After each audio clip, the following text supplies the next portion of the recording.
Hello, so it's going to be a quick video about doing the brake lights on the back of the Abarth. Both lights are out on the back of the car. The one in the boot lid is still working.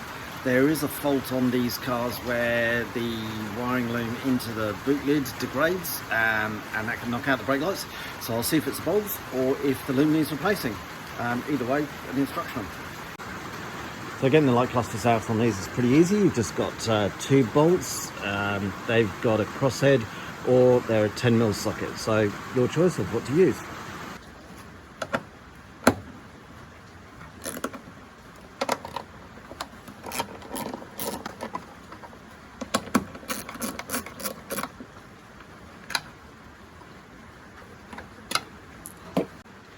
Once the screws are removed, just pull the rear light out.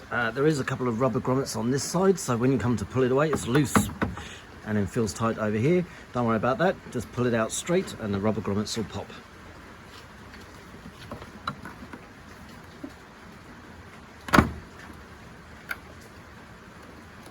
And there we go, there's the rubber grommets that are holding it in place. Disconnect the wiring loom. Okay, once the cluster has been removed, to actually get to the light bulbs, they're held within this internal case. 4 spring clips, pull these out the way and prise open the case. Okay, a little bit fiddly to show on camera, but prising one out, lifting that corner, next one, lifting, next one, lifting, and work your way around, and on the 4th, this just comes away. It's got a little rubber seal on there. So just to show which light's which, you've got your indicator here, you've got your brake light here, you've got your rear light here, and on this car driver's side, this is the fog light. On the other side, this would be the reversing light. Once you've got the light unit out, simple way to remove the bulb, push down, twist anti-clockwise, pull out. 2 prongs match up with the divots in the connector. Push in, spring loaded, push all the way down, twist clockwise and release.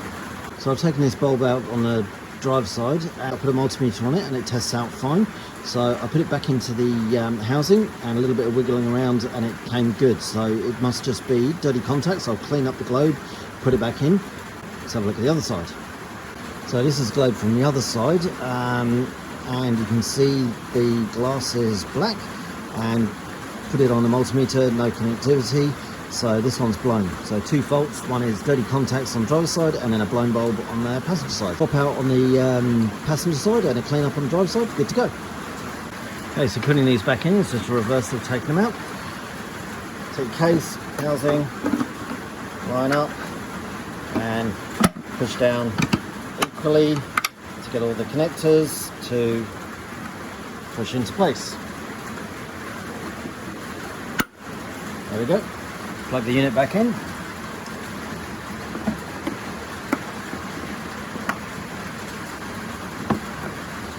Line it up, push in the rubber grommets.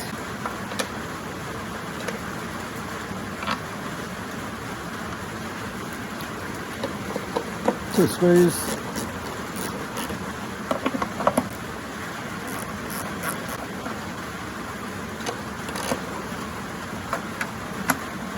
There we go, no need to oversight them, they're just going into plastic connectors. And that's it, all done. I'll just carry on, do the passenger side, put it back together. Hopefully the audio hasn't been too bad with all this rain now coming in the background. Cheers.